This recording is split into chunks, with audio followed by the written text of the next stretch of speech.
So good morning, everyone. My name is Samantha Pollard, and I'm a senior methodologist at BC Cancer, and I'll be moderating the session this morning. I'm going to begin with a very brief introduction, and then I'll pass things over to Dr. Regier. Following Dr. Regier's presentation, we'll then open it up to a discussion period for the remaining hour. So to facilitate the question and answer period, I just encourage everybody to input your questions into the Whova app instead of the Zoom chat. I will be monitoring both, but if we can have everything popped over into the Whova app, that would be wonderful. So by way of introduction, Dr. Regier is co-director of the UBC Faculty of Medicine Academy of Translational Medicine, senior scientist at the BC Cancer Research Institute, and an associate professor at the School of Population and Public Health at UBC. Over the past 15 years, Dr. Regier's research has examined translational medicine and the economics of precision medicine, focusing on generating patient-oriented and real-world evidence for sustainable learning healthcare systems. Dr. Regier also serves on BC's Drug Benefit Council, which makes evidence-informed recommendations to the Ministry of Health about the listing of drugs on the provincial pharmacare program formulary. So I will now hand the floor over to Dr. Regier to share his screen, and we look forward to your presentation. Thank you, Dr. Pollard, for those kind words. And before I start, I would like to acknowledge that I live and work on the unceded, traditional, and occupied territories of the Squamish, Tsleil-Waututh, Coquitlam, Musqueam, Katzie, and other Coast Salish peoples. In terms of disclosures, my lab and my institution receives funding from Roche for a project titled Precision Oncology Evidence Development and Cancer Treatment. I have also received a small bit of travel funding from Illumina in the past year to talk at their annual conference. The research that we're going to discuss today is largely supported by the Canadian Network for Learning Healthcare Systems and Cost-Effective Omics Innovation, we call it CLEO, which is a grant that we have received from Genome British Columbia, Genome Canada, with a whole bunch of great co-funders. And also a lot of the thinking that has gone into this presentation is supported by Dr. Pollard and Deirdre Wyman. And so thankful for their contributions to this work too. So the title of the talk is around regulatory hurdles and how to think about navigating those hurdles in the face of wanting to get evidence, innovative technologies to patients in a timely manner. And so in order to do that, I'm going to take you through a bit of a broad overview of regulation and regulatory science, and there's going to be a lot of information thrown at you, but I think that all these kind of components can work together to really help us think through about generating the types of evidence that we need in order to nimbly navigate regulatory and reimbursement pathways. And so to that end, we're going to talk about what is regulation and reimbursement and those evidentiary hurdles. We're going to learn about emerging modes of evidence via this new discipline, which is called regulatory science. And specifically, I'm going to talk about patient-oriented evidence and its use internationally, and hopefully its use in Canada in the coming years. And then finally, touch on this concept of life cycle assessment, which is an idea that's propelled by real-world data and real-world evidence. For equitable innovation to patients. So in terms of regulatory affairs and regulation, what is it? So regulation is really a form of law that seeks to protect consumers by ensuring access to safe, effective, and high quality medical products. When we think about the regulation of health products, we want to know that products and markets have favorable risk-benefit profiles, that there is substantial evidence to support any claims of safety and efficacy, and that any risks or uncertainties that have been highlighted by the evidence or have emerged from the data generation process can be managed.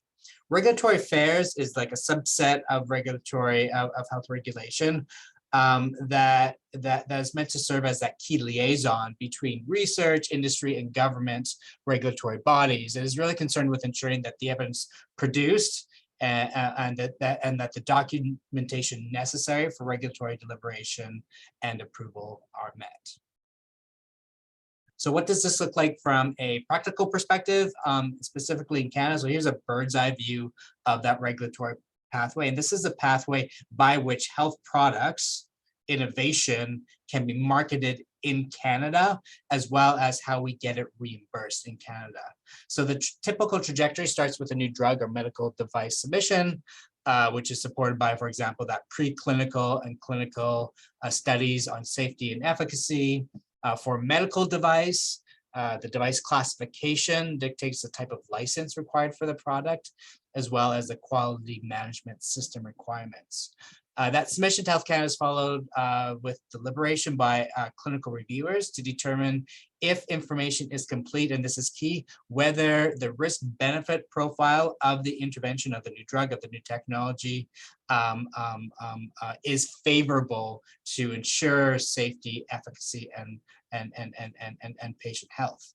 A successful review leads to a notice of compliance, which allows the product to be marketed in Canada. There's also a variety, and this is really important to think through, nimble or quick acceleration of innovation to patients. The accelerated and alternative regulatory pathways are intended to address unmet medical needs. For example, notice of compliance with conditions means that a new drug may not right now have all the levels of evidence needed to get a notice of compliance. But Health Canada may issue what we call NOCC until such time that substantial evidence of a favorable benefit risk profile is presented. For a health product to be eligible for accelerated review like this, it needs to treat patients suffering from serious, life-threatening, or debilitating diseases for which there is no drug currently marketed in Canada, or for which there's a significant increase in efficacy or decrease in risk associated to an existing drug. After Health Canada review, there's something called the Patented Medicine Prices Review Board, or PMPRB, which designates the highest price that health products can charge in Canada, and it's broadly right now based on, that price is broadly based on basket of prices from 11 other countries.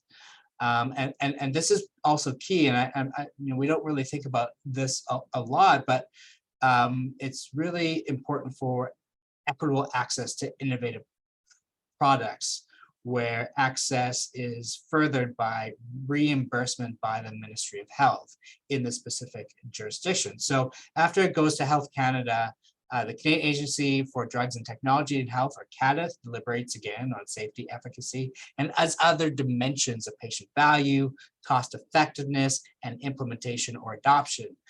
Indeed, the CADTH, PMPRB, and especially CADTH and Health Canada, they really work closely together with the evidence base to make recommendations on what is marketed or can be marketed in Canada, and also what is reimbursed in our healthcare systems. But these are recommendations. So that final decision of getting a product to a patient is really up to the specific healthcare system. For example, in British Columbia, for non-oncology drugs, the Drug Benefit Council is an independent advisory board that makes evidence-informed recommendations to the Ministry of Health about the listing of drugs on pharmacare. The DBC is made up of 12 members. I'm one of those members, and we have expertise in critical appraisal, medicine, ethics, pharmacy, and of course, economics and translational medicine. We also have 3 public members. And so the idea of this, of course, is, wow, this is great. This is the pathway by which we get innovation to patients. How long does that take? It seems to take a long time in the face of innovation. Well, here is what it takes, the length of time. This is what it takes for products from evidence generation to eventual approval and reimbursement in the United States. So this is FDA related. It's published in 2019 by Wang et al. And what they how they parse it out is that 14% of all health products with phase 1 evidence, though only 14% are approved, and that differs depending on disease area. So 3.4% in oncology, 25% in cardiovascular, and its highest for vaccines. The clinical trial duration, so those phase 1, 2, and 3 clinical trials are have median times of 1.6 to 3.8 years. And when we look across the entire generating evidence trajectory, the time generating evidence can be between 5.9 to 7.2 years for non-oncology trials. When we look in oncology, which is the highest, it's 13.1 years. Altogether, reimbursement can take up to 17 years. So that's innovation. We have found something new, and it can potentially help patients. To actually getting it reimbursed for equitable access to patients can be 17 plus years. And actually, a really interesting case study that's near and dear to the hearts of UBC and the Academy of Translational Medicine is the discovery of the role of NTRK in cancer. And so the molecules that address NTRK fusions are just now being recommended for reimbursement after Paul Sorensen discovered it over 20 years ago. And so that timeline from innovation to reimbursement is quite protracted. Of course, that's only for the United States. In Canada, we recently published some work that looking at the time from FDA to Health Canada approval to provincial listings. And so median time from FDA accelerated approval to Health Canada NOCC is just under 10 months. So we have to wait an additional 10 months in order for the health product to be marketed in Canada. Time from Health Canada to CADIF is 5.8 months. And so, that's like 16 months in my head, just roughly additional. And then of course, CADIF to provincial listings is another 12 months. And so compared to the United States, we have like an additional, almost 2 years to wait before we have access to innovation compared to the United States. And so what's driving this challenge? Well, part of driving the challenge is the lack of, not lack, but the uncertain evidence base. And that uncertain evidence base is driven by increasing use of non-randomized control trials to infer evidence of benefit. And why the non-use of RCT is becoming so popular is because the advent of precision medicine is really one of small benefiting populations where we subtype eligible populations to the extent where creating or conducting RCTs becomes really difficult, if not impossible.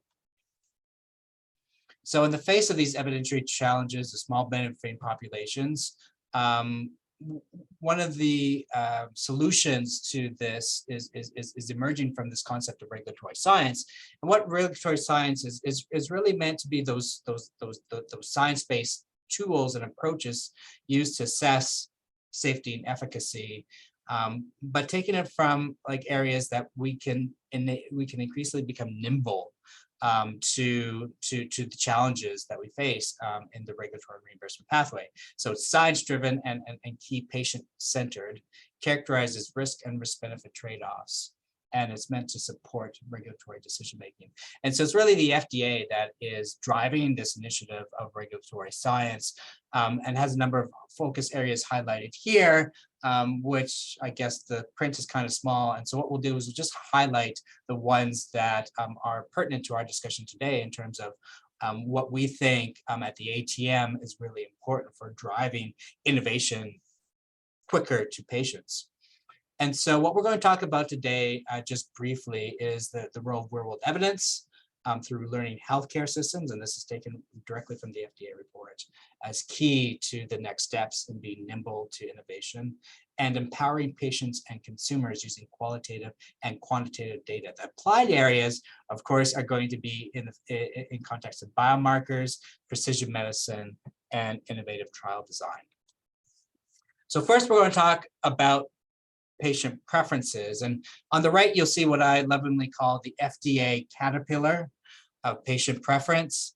And the FDA does consider, and this is a direct quote, valid scientific evidence when conducting benefit risk assessment, including non-clinical, clinical investigation, and patient preference information, which is defined as qualitative or quantitative assessment of desirability or acceptability of patients of features that differ among health states or health interventions. And what we see in the FDA Caterpillar is different inflection points by which they are thinking through the importance of patient engagement and preference-based research along the life cycle of a product, all the way from discovery and ideation to clinical trials, to the design of clinical trials in terms of having a patient-informed clinical trials, that's patient-oriented research, to product launch, regulatory decisions, informing using preferences to inform benefit risk determinations. So PPI, what it includes is really a combination of qualitative engagement, focus groups, interviews with patients that allow us to have nuanced understanding of what patient priorities are, all the way to qualitative research informing quantitative benefit through, well, we'll discuss a discrete choice experiment, thinking through like the extent to which patients tolerate risk in order to get a benefit. And so this is a published paper that we had in the Journal of Clinical Epidemiology in 2012. And it really represents a nice kind of example of how we can engage, in this case, children, older children who have a cancer diagnosis, their parents, and an adult cohort of children, an adult cohort of individuals who have cancer. And what we did just simply is we asked, and this is in context to the tolerance for the number of clinical visits, chances of readmission, chances of admission to ICU, and mortality to accept outpatient management for low-risk febrile neutropenia. And so we asked patients and these children to make choices between these risk and benefit trade-offs to see what their risk tolerances were. And so this is a qualitative expression of a preference for risk tolerance. And what we're able to do is use something called random utility theory and a conditional logit to articulate those risk tolerance to get the benefit of outpatient management. And just briefly, I would like to highlight the really interesting thing emerging from this data was that we found that children had a higher risk tolerance, and quite a bit higher risk tolerance than their parents. And the adults with cancer diagnosis were somewhere in the middle. So in terms of tolerating number of clinic visits per week, children would tolerate 4.3 visits in order to get the benefit of accepting oral outpatient management. The chance of readmission could go up to 43% in order to gate that benefit of outpatient management, chance of ICU admission, and of course, chance of death. So what we see is this high tolerance to accept risk in order to get benefit.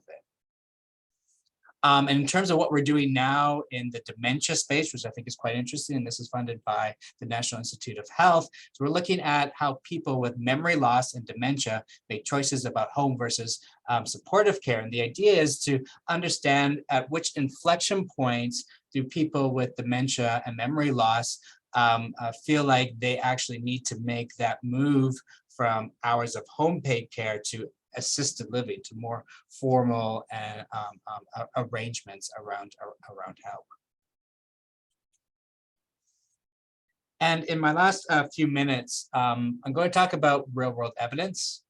So we've talked about patient preference and how it can be used and articulated in that regulatory pathway, and indeed it is used by the FDA and other agencies around the world to inform benefit risk tolerances in addition to the clinical data. The other conversation that is emerging that is really, really important is the role of real-world evidence in the light of clinical trials that are non-randomized, that are phase 2, and that don't really have the patient numbers in order to address that chief concern of benefit risk plus managing uncertainty, which is really important. and where a role for real-world evidence plays. So to begin, there's this concept of learning healthcare systems, which we just published on with respect in MPJ Precision Oncology with respect to a learning healthcare system is really meant to generate and apply evidence to improve patient health in real time, drive discovery as an outgrowth of patient care, and ensure innovation, quality, and safety in healthcare. And I would add to that, it can generate the data to address those uncertainties around the evidence base. When you marry that, learning healthcare systems and the idea that we generate evidence to help with innovation and data generation to create clinical and value evidence, we have to rethink about how we generate that data alongside, for example, trial data. And so the idea in this paper that we published a month ago is that we really want to standardize data collection, study design, methods, and analyses to guide the appraisal, reappraisal, and the adoption of technologies. And the first important point is the adoption is important because if we pay for everything, then we don't allow for new innovation in the healthcare systems because we simply can't afford it.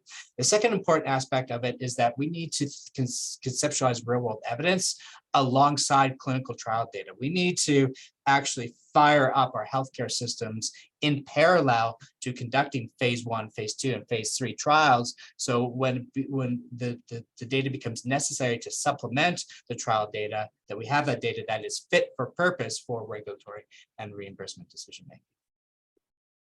And so here's how we're thinking about this at the ATM. I'll just quickly highlight a few things by Dr. Pollard and Didi in terms of study design and core data sets. And so I won't get into the paper, this paper specifically, but the idea is that we need the right types of data to inform and support our evidence generation process. Indeed, when we talk to Health Canada, there is a challenge that is often articulated by Health Canada in terms of, do you have the right data? Can we audit it? And how do we ensure that it is fit for purpose for decision making?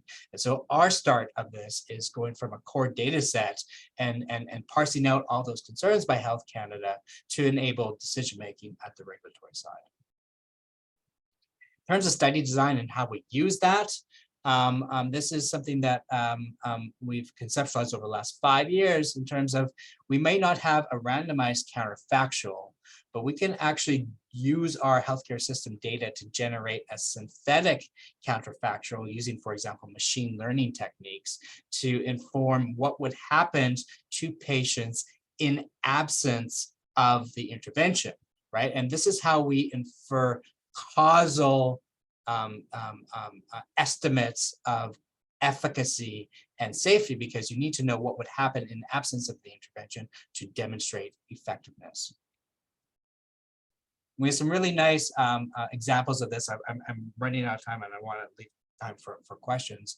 But we've applied machine learning approaches and the study design through something called the Personalized Oncogenomics program, which uses whole genome and transcriptome analysis to tailor treatment to patient pathophysiology.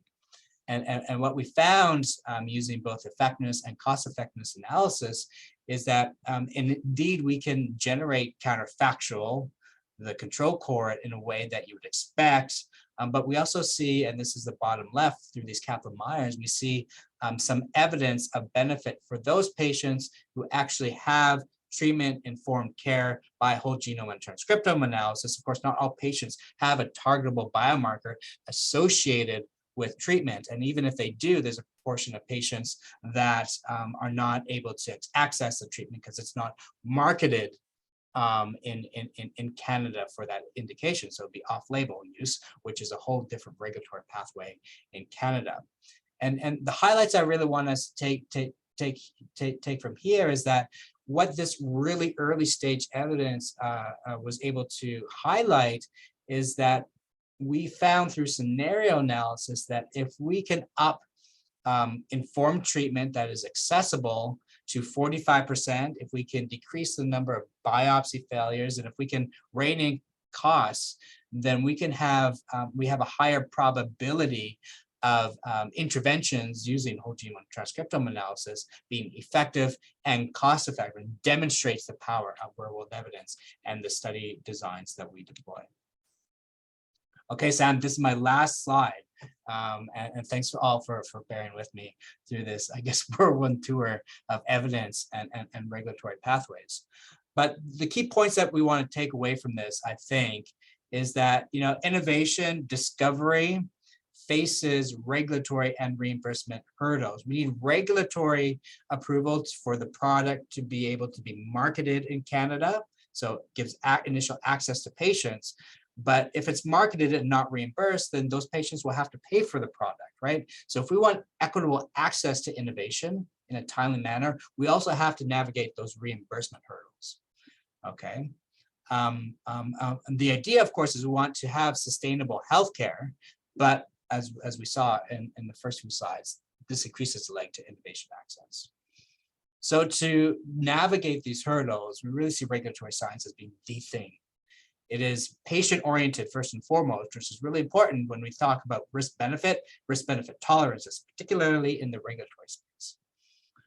Through real-world evidence, through concepts of adaptive controlled trial designs, basket trials, etc., we can advance the science of evidence generation, which really allows us to hopefully, and this is our bet, allow for nimble regulatory and learning healthcare systems to actually address what the ATM wants to do, which is specifically how do we think through generating evidence that halves the time between innovation and patient access. Thank you. Thanks. Thanks very much, Dr. Regier. So I just wanted to remind everyone on this call to please pop your questions into the Whova app. You're also welcome to pop them into the chat if you'd prefer. And so just while everybody kind of gathers their thoughts, if you want to input any questions, I might kick off with just one question around, so you talk about this idea of a learning healthcare system, and I'm wondering if you can go one step further and talk to, you know, Canada's readiness to embrace a learning healthcare system. So for example, do we have the infrastructure in place to support this? And if not, what needs to be done? Or maybe more specifically, who needs to be engaged such that Canada can really embrace this kind of system? Yeah, that's a big question to answer, and I'll do my best to address that. You know, as we mentioned, and as you know, this concept of learning healthcare system in Canada is systems, meaning that we are a collection of healthcare systems that all generate patient data that should be used to inform healthcare in real time. And this concept has been around for like 20 years. The problem is that the infrastructure and the ability to create, to what we might call curate the data and curate the right types of data is really challenged with our existing architecture. And so, you know, the initiatives that are happening, and they're just really, and sadly almost right now, to enable that type of architecture in each jurisdiction, that's just being thought through like right now. Alberta does a really good job of it. BC is increasingly doing a good job of it, etc. But it's really challenged to get the right types of data that's curated, that's, as I mentioned, fit for purpose for regulatory and reimbursement decision making. So that's one bit of, do we have the infrastructure? The second bit is, because we are a system of how, you know, we are healthcare systems for things like precision medicine, for the increased personalization of anything, we are limiting, as I mentioned, our benefiting populations, which really means that we need all the data, and we need not just, you know, the clinical data, we need not just the pathology data, and not just the omics data, but we need the data from all of those aspects concatenated together. Health Canada is great in terms of we have single payer systems, but our data is siloed between those systems. And the question that I think will be really important in the next year to 5 years is, how do we stitch that data together through something like federated analytics, which allows us to have analyze the data without having the data to leave the actual jurisdiction. And finally, I think a big hurdle is just to get folks like Health Canada and CADITH to accept or trust the real world evidence that is being presented to them through the learning healthcare system that's generated and through the learning healthcare system. And that requires engagement. And indeed, like we're talking to Health Canada, we're talking to CADITH about the use of real world evidence and how, especially, whether our data is really to the point where it can be used in a way that is transparent, that is tractable for things as important as regulation and reimbursement. Thanks very much.